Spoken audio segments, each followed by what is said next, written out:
ჩვენი გადაცემა გრძელდება და ფოცხიშვილების ნაციონალური ბალეტი მეტეხი ახალი საღამოსთვის ემზადება. ჩვენი ჟურნალისტი იმყოფება მათთან ერთად და მეტ ინფორმაციას მოგვაწოდის. დღემშვიდობისა ქეთი ყამბაშიძეა ჩვენთან უკვე ხაზზე. მოგესალმებით ქეთი. მოგესალმებით დღემშვიდობისა.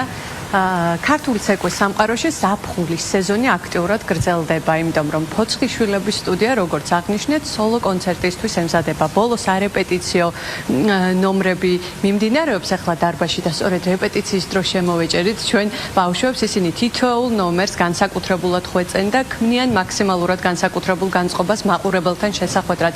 დეტალებზე დავით ფოცხიშვილი ისაუბრებს. მოგესალმებით ბატონო დავით. მაყურებელს და სრულიად საქართველოს. პირველ რიგში აუცილებლად უნდა გკითხოთ, მე ვთქვი სოლო კონცერტი. ამ კონცერტს ქვია სოლო, რატომ და რა იდეაა? სოლო ეს ტრადიცია ქართული ცეკვის ჩვენი მნიშვნელოვანია და ამ ტრადიციაზე აგებული გვაქვს სხვადასხვა თანამედროვე ხედვით შექმნილი ცეკვები. ჩვენი პროგრამა ყოველთვის განსხვავდება ყოველ წელს. მთლიანად შეიძლება არ ვცვლით თავიდან ბოლომდე, იმიტომ რომ ბავშვებთან მაინც რთულია, მაგრამ ნელ-ნელა ვაკეთებთ ამ ყველაფერს, ვანაცვლებთ ახალ ნომრებს, იქ მუსიკებს, ძალიან ბევრი ისეთი ახალი სიუჟეტი მოვიტანეთ. და არც ერთი კონცერტი ჩვენი არ გავს ერთმანეთს ფაქტიურად თავის სცენოგრაფიით და სრულიად თავიდან ბოლომდე. ყველაზე პატარა რა საკის გყავთ, იმიტომ რომ პატარა ბავშვებიც შევნიშნე აქ, რომლებიც ემზადებიან ასევე ამ დიდი კონცერტისთვის და დიდ სცენაზე გამოსასვლელად.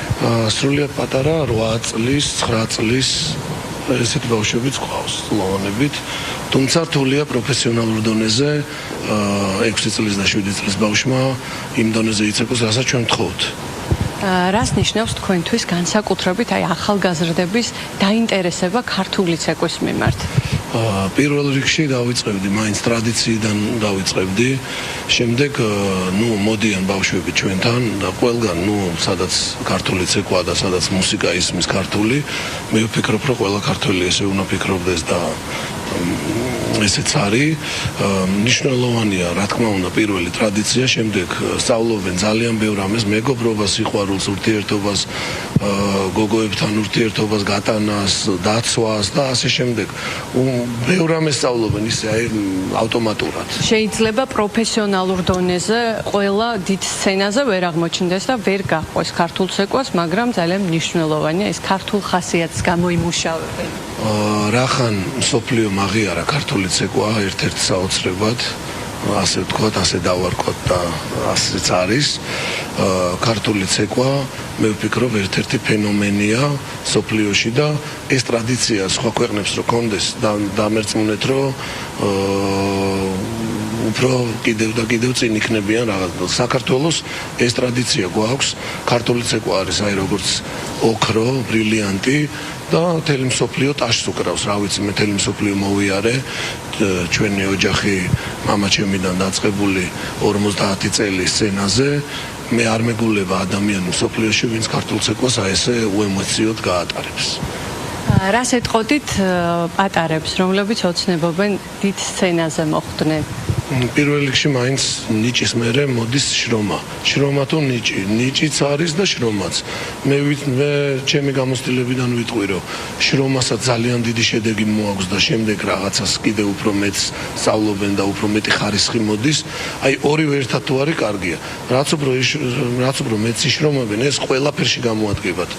სწავლაშიც აქ დისციპლინაა რა, აი ეს ძალიან დიდი მნიშვნელობა აქვს ამას, რომ ცეკვაში თვითონ ქართულ ცეკვაში ეს თვითონ დევს რაღაცა უხილავი კოდი, რომ აი დისციპლინა მოყვება და ვინც დარწმუნებული ვარ და ვიცი, რომ კარგად ცეკვავს და აი ამ დისციპლინას მიყვება, ყველა სფეროში წარმატებულია. რომ ვუთხრათ კიდევ ერთხელ მაყურებელს, როდის და სად შეიძლება მოვიდნენ და ნახონ ეს კონცერტი? 30 ივნისი გრიგოედოვის თეატრი 8 საათი. პირდებით რომ ყველა გაოცებული და გახარებულები ნასეამონები. ძალიან დიდი მადლობა წარმატებებს გისურვებთ. მე კიდევ ერთხელ შევახსენებ ჩვენს ტელემაყურებელს, რომ ბავშვები, რომლებიც ახლა დაგემშვიდობებით სწორედ მათი ცეკვით ნახავთ რამხელა ისტორიას ყვება თითოეული მათგანი. წინა წელს გინესის რეკორდი დაამყარა ჩვენმა ანსამბლმა მილანში მსოფლიო ტაშს უკრავდა ამ ბავშვებს და სოციალურ ქსელშიც არის ეს პირები და მე მგონი პირველი ანსამბლი ვარ საქართველოში რომლებმაც გინესის რეკორდი დაამყარა და დღეს სხვათაშორის ეს ბავშვები ცეკვავენ აქ. კიდევ ერთხელ გისურვებთ წარმატებებს და 30 რიცხვში თითოეული მათგანი დარწმუნებული ვარ სწორედ ცეკვით მოუყვება თავიანთ ისტორიას იქ მისულ მაყურებელს და მე სწორედ ერთ-ერთი საკონცერტო ნომრით უნდა დაგემშვიდობოთ და გიტოვებთ ანსამბლის მიერ შესრულებულ ცეკვას.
მადლობა კეთი, კეთი დიდი მადლობა. პირდაპირ ეთერში დაგემშვიდობებით.